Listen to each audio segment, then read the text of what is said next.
అయిపోయింది ఇంకా. దద్దరు వెళ్ళిపోయింది. బట్ వీఆర్ ఆల్ వెయిటింగ్ అని. అన్న ఫ్రాంక్ మాట్లాడుకుందాం అన్న. ఫ్రాంక్గా మాట్లాడుకుందాం. ముందుగా అందరికి నమస్కారం అండి. ముందుగా అభిషేక్ గారి గురించి చెప్పాలి. అభిషేక్ గారు మిమ్మల్ని కలవడం ఫస్ట్ టైం. అండ్ మీకు తెలియని విషయం ఏంటంటే మీకు చాలామంది ఫ్యాన్స్ ఉన్నారు. నేను కేశవ మూవీ చేస్తున్నా అనేసరికి అట్లీస్ట్ ఒక 10 మంది సార్ అభిషేక్ గారితో పరిచయించు సార్, చిన్న సబ్జెక్ట్ ఉంది అన్నారు. నేనే గెలవలేదయ్యా బాబు అని చెప్పి అలా నడిచింది. సో ముందుగా అభిషేక్ గారికి all the best. And coming to Sudheer Varma గారు, thank you sir for the amazing character. ముందుగా క్యారెక్టర్ చెప్పినప్పుడు సార్ నేనేదో సిన్సియర్గా సార్ ఎలా యాక్ట్ చేయమంటారు అంటే యాక్టింగ్ వద్దండి జస్ట్ యాటిట్యూడ్ చూపించాలన్నారు.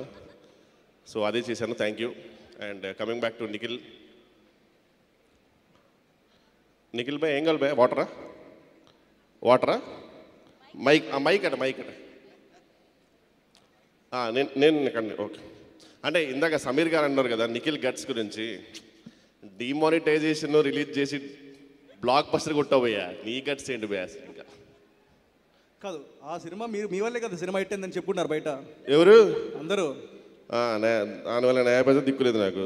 మీరే కదా ట్విట్టర్లో పెడుతున్నారు దట్ ఈపీసీ డిమానిటైజేషన్ ఎదుర్కొంది నేనే అని.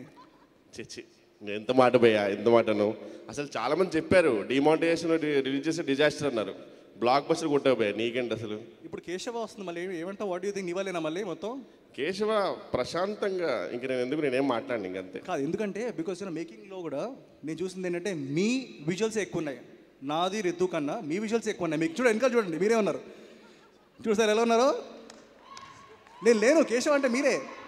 అదే అంటే ఎంత మంచి ఇల్లు కట్టుకున్న ముందు దిష్టి బొమ్మ పెడతారు భయ్యా, లోపల ఫ్యామిలీ ఫొటోస్ బయట పెట్టరుగా, అంతే అంటారా? అంతే. బట్ బికాజ్ ఇప్పుడు కిషోర్ బాయ్ ఇక్కడ ఉన్నారు కాబట్టి ఒక విషయం చెప్పాలి. చాలామంది కేశవ అంటే it's a very serious film, full out and out violence అనుకుంటున్నారు. Obviously Sudheer is a very smart director and మిమ్మల్ని పెట్టుకుంది you are the comic relief. And నిజంగా మీ సీన్స్ చూశాను, హిలేరియస్గా ఉన్నాయి. డబ్బింగ్లో చూశాను, the very very funny. First half అంతా మీరే కనపడుతున్నాయి, కనపట్లా మీరే.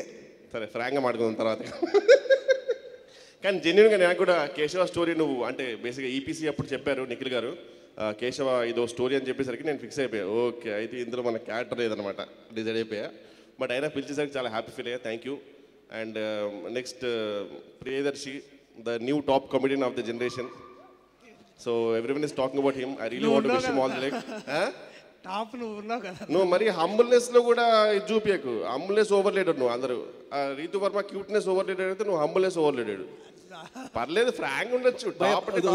మనం ఏమనకూడదు, ఎందుకంటే ఈపీసీకి అవార్డులు రాలేదు, వీళ్ళకి నేషనల్ అవార్డు వచ్చింది. వద్దు మనం వద్దు. నువ్వు ఒక మైక్ ఉంచుకో అన్న, నువ్వు ఉంచేసుకోటి. ఓ వాటర్ బాటిల్ ఓ మైక్ పెట్టుకో నీరే.